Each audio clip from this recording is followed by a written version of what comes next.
Suite à la demande de certains étudiants, nous allons essayer de faire un exercice simple sur la CP. Les réponses aux questions seront directes et précises pour fixer les idées. Le même exemple a déjà été analysé par le grand et la référence professeur Jérôme Pagès.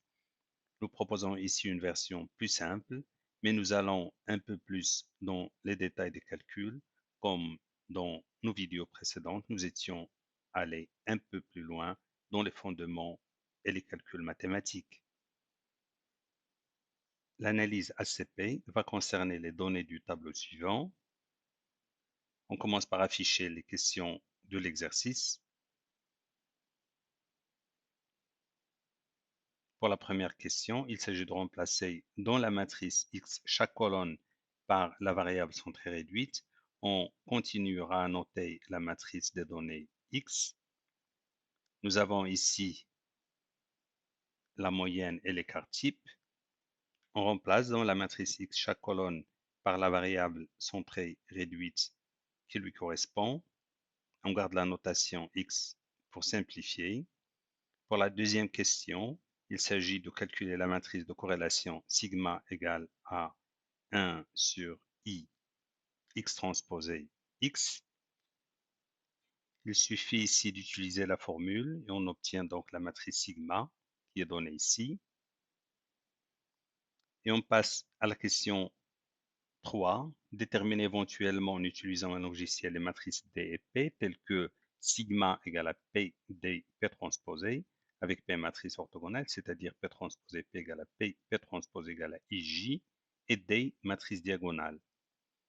Donc, le logiciel nous donne la matrice D et la matrice P. Les valeurs propres de sigma sont les éléments diagonaux de la matrice D et les vecteurs propres de sigma sont donnés par les colonnes de la matrice P. Donc nous avons U1, U2 et U3, les vecteurs propres de sigma, et nous avons lambda 1 égale à 1,83, la valeur propre la plus grande de sigma, et puis lambda 2 égale à 0,92 et lambda 3 égale à 0,25. Toutes les valeurs propres sont positives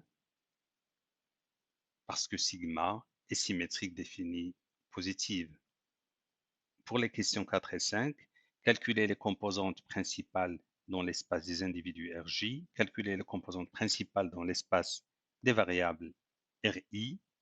Donc nous allons utiliser l'expression Fs égale à x fois Us pour obtenir les composantes principales F1, F2 et F3.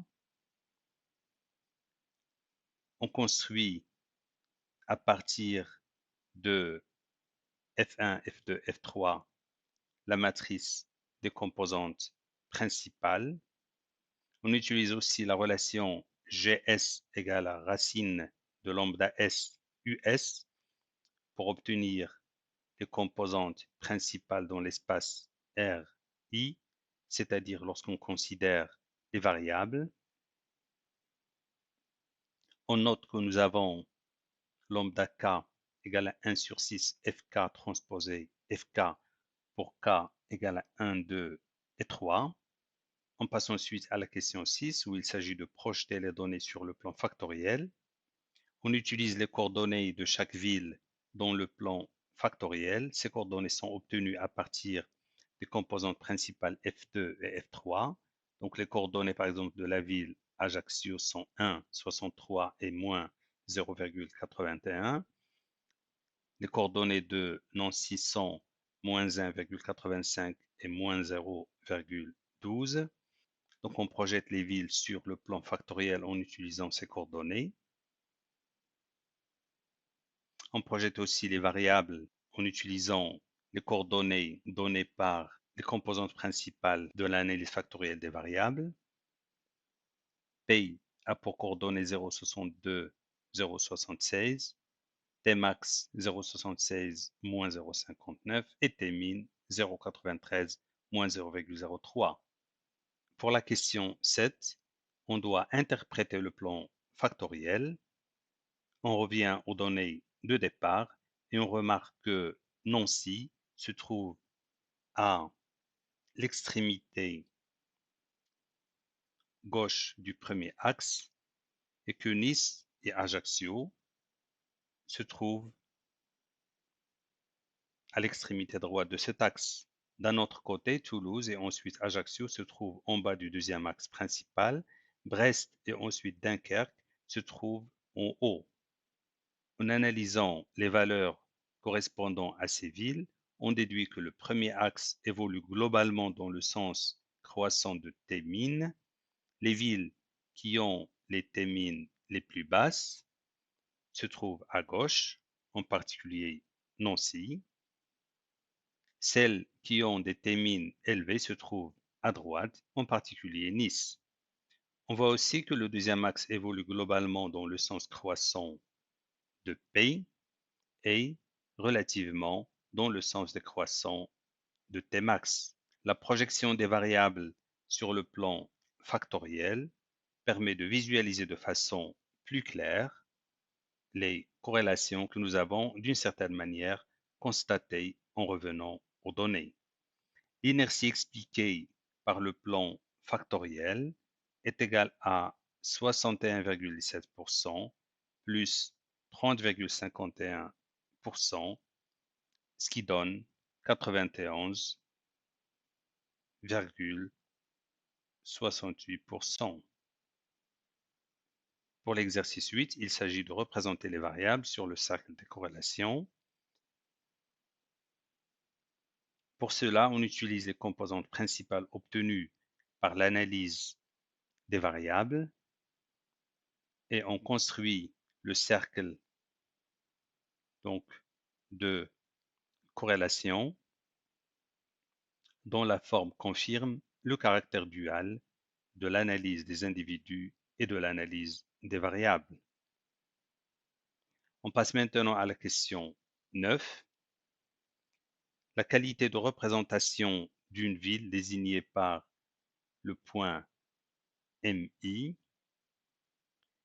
On définit la qualité de représentation d'une ville par rapport à un axe principal par qualité de MI par rapport à FK égale à cos carré de θKI égale à CKI au carré sur OMI au carré pour K égale à 1, 2, où C1, donc C1I et C2I